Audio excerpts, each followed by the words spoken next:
Bien, era el Papa Juan Pablo II, muy recordado por todos los peruanos, hay que decirlo así, un Papa bueno, y así como nos decía el padre jesuita que se encuentra con nosotros, Juan Dejo, padre de Antonio Ruiz de Montoya, realmente pues un Papa el cual por algunos también fue cuestionado, así como también, pues si se podría hacer un balance quizás de lo que fue el Papa Juan Pablo II y lo que dejó el Papa Juan Pablo II a Joseph Ratzinger, y de Joseph Ratzinger pues al Papa Francisco.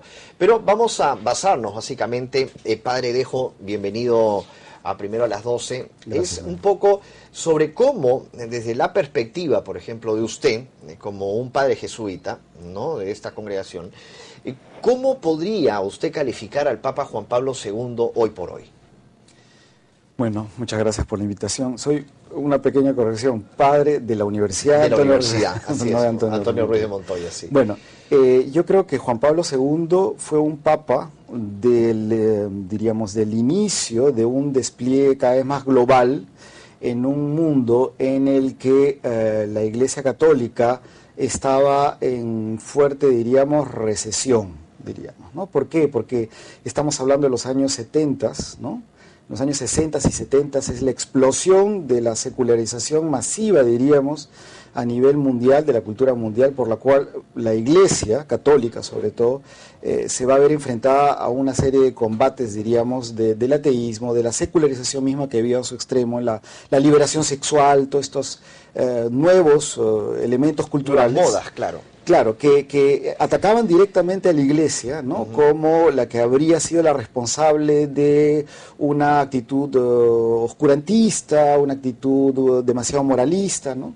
Entonces, con todas esas características, sumadas además, no hay que olvidar, a la polarización que existía hasta los años 70 entre el mundo, diríamos, político socialista y el mundo más liberal, en ese mundo es que surge Juan Pablo II, viniendo además de un país que había sufrido la guerra, ¿no? Realmente, claro. ¿No? Y que sobre todo, más que guerra, había sufrido la opresión, ¿no?, del sistema comunista. Entonces, Juan Pablo II tiene muy claro que el comunismo es peligroso para la libertad humana. Por lo menos esa fue su interpretación, ¿no? Y por lo que luchó también, ¿no? Exacto. Entonces, la Iglesia en países de Europa del Este, que fue realmente, diríamos, perseguida, ¿no?, y que sufrió mucho, esa Iglesia tendió el mundo católico, sobre todo, que vivía en esos países, tendió a ser muy, diríamos, conservadora. Conservadora precisamente porque tenía que defender su identidad ante los que perseguían esa Iglesia. Y es así que Juan Pablo II representa, diríamos, un modo de ser Iglesia hasta no hace mucho, ¿no? Y eso explica por qué tuvo una actitud que para algunos puede ser conservadora, pero que definitivamente él dio un gran salto a convertir la Iglesia en un fenómeno cultural también global y mediático. Claro, por lo mismo como él era, ¿no? Porque Exacto. Él definitivamente salía a las masas a hablar con un carisma, ¿no? Era un político, ¿no?, de la Iglesia, se podría decir, ¿no? Entonces, con eso enganchaba a los fieles, ¿no?, y hacía que vuelvan a la Iglesia, Exacto. Muchos de los cuales se habían ido. Así es. ¿No? Político y además un gran artista. Él había ensayado, diríamos, como actor, había hecho incluso una obra de teatro, era una persona que sabía comunicar, ¿no?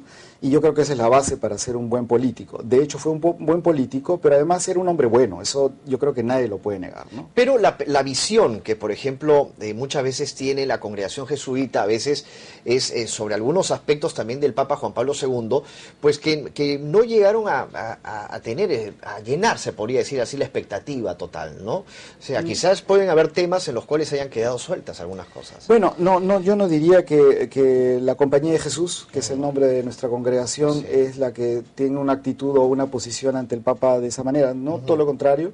Yo creo que además, como usted sabe, nosotros los jesuitas tenemos un cuarto voto de obediencia incondicional al Papa, pero es natural que en este contexto, con este Papa, que fue un Papa que defendía una identidad católica bastante clara y distinta, ¿no?, ante un régimen comunista, pensara este Papa que todo lo que se pareciera a lo comunista era reprensible.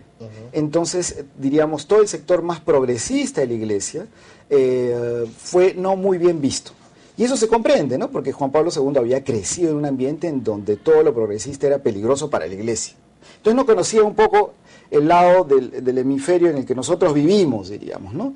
Y las informaciones probablemente le llegaban un poco filtradas de lo que sería la teología de la liberación. Ahora, hay personas, por ejemplo, hay organizaciones las cuales catalogan que el hecho que vamos a vivir histórico este domingo, ¿no? Se podría decir, pues estamos hablando después de años, ¿no? En el cual 2 papas van a ser santificados, ¿no? Entonces definitivamente es algo histórico. Sí. Es algo que quizás de aquí no se vuelva a repetir en muy buen tiempo, ¿no? Entonces definitivamente muchos han catalogado esto como un hecho apresurado. ¿Por qué? Yo no diría apresurado. Yo creo que la política del Papa Francisco ha sido de tomar en cuenta el clamor popular de un lado, que hizo que cuando Juan Pablo II falleciese, hizo manifestar el interés de la canonización del Papa. Usted sabe que cuando muere un personaje de esta índole, el pueblo puede aclamar santo súbito, ¿no?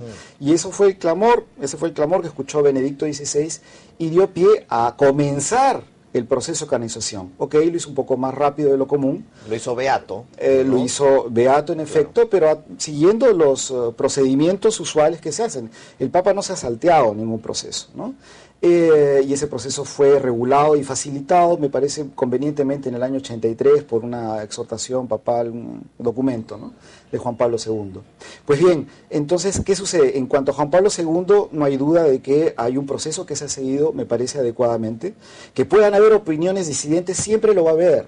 Siempre ha habido a través de la historia santos que han sido de devoción de unos y otros que para los cuales no les ha caído, claro. Así de simple. El santo no es un precepto de la Iglesia, es una devoción, ¿no?, que se nos da a nosotros como una mediación. A algunos les facilitará más, a otros y otros no. Pero se les reza igual a todos los santos en la Iglesia, ¿no? Exactamente. El día que sea la canonización van a recordar a todos los santos. A santos. La letanía de los santos, porque creemos que están de algún modo de una manera privilegiada. Por eso se le llama beatos a los que ya son beatos, porque contemplan, beatíficamente tienen la contemplación de Dios.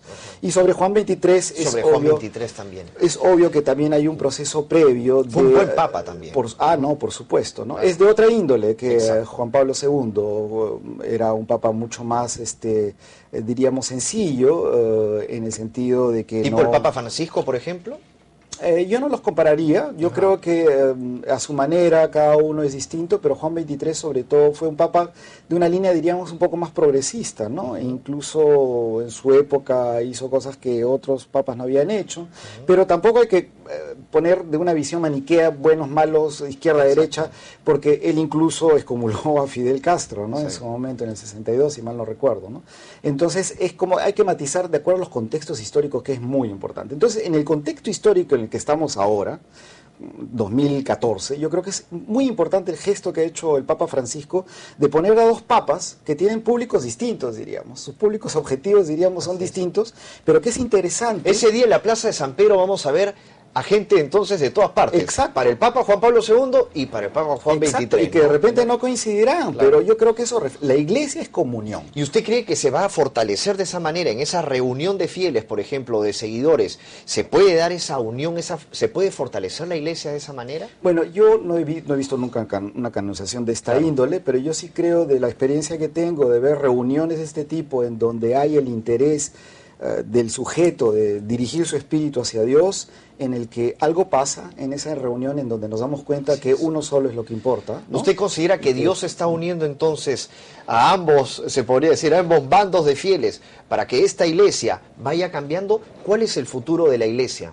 Si se puede realmente, ver, si en estos momentos. Exacto, ¿cuál es el futuro de la iglesia?